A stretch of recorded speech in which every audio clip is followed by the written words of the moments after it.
just wonder, you start with, take us through that play where you caught it and ran 75 yards with the seed. Oh yeah, I mean, it's just a little tunnel screen. You know, we run that every day in practice, so I think it just, comes down to executing. Noga had an amazing block.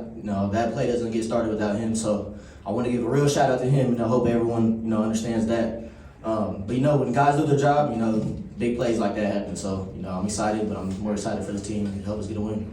When did you think on that play it was going to the end zone?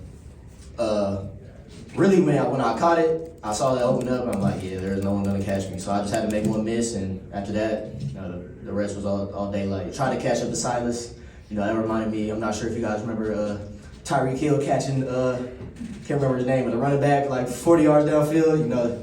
Me and him trying to just race to the end zone. So it's fun experience, and it's fun to be out there with your brothers doing that. What did you think of the performance today? Did you feel like you guys were sharp, or did you feel like it's Yeah, I'd say it's a little 50-50. There were definitely some things, we need to clean up and execute on.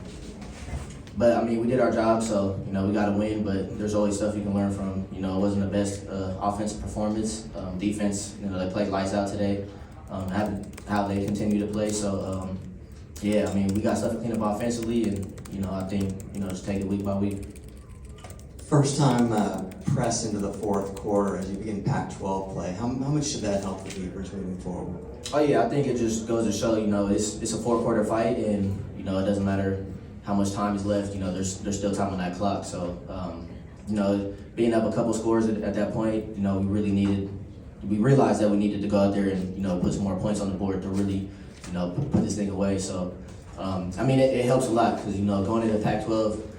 Everyone's good this year. There's not one team that's, just far behind anyone else. So it's going to be a battle, week in and week out, and, you're going to have to play football for 4 quarters, and I think we did that today. Like you mentioned, obviously not the best outcome for the offense, but what does it mean to be able to, just prove it to yourself that you guys are just one play away from finding the end zone? I mean, I think that's something we all know.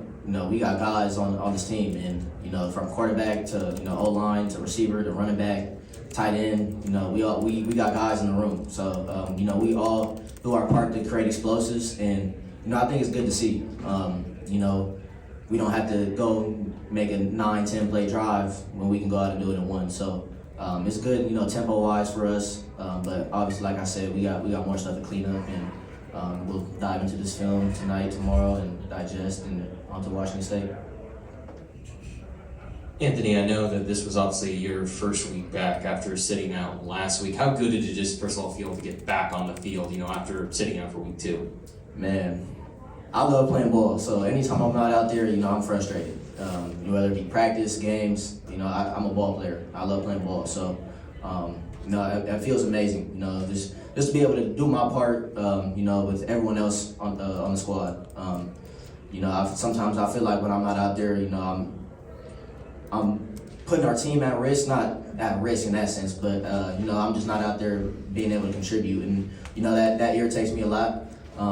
But being out there with the guys, there's nothing like it, and I'm just glad we got a win today. I know you're a pretty humble guy, but you were 3 yards short from a 100-yard receiving game today. I mean, 3 yards short? 3 yards short. Does it something make you, do you sometimes wish that, hey, can I just get one more ball my way? I know probably in the moment you don't know that, but as a receiver, you want to do as much as you can. Do you sometimes wish you could just get that little extra yardage where the yards and stats not really matter to you really much in this game? As long as we get a win, it doesn't matter. I thought I got 100. I didn't know I was 3 yards short, so that sucks to hear. But sorry to be the I'm glad we got the win at the end of the day. So that's all that matters. One thing that I've watched over the last 3 weeks from you guys down in San Jose State, taking on UC Davis and now San Diego State, is that DJU's not afraid to throw the ball downfield. How much confidence does that give you and the rest of the receiving core that even when he throws, a deep pick or something like that, that he can shake it off and then come back on the next drive and make another big play like the play to you, 75 yards down, and you guys can just keep rolling and taking those shots as much as possible,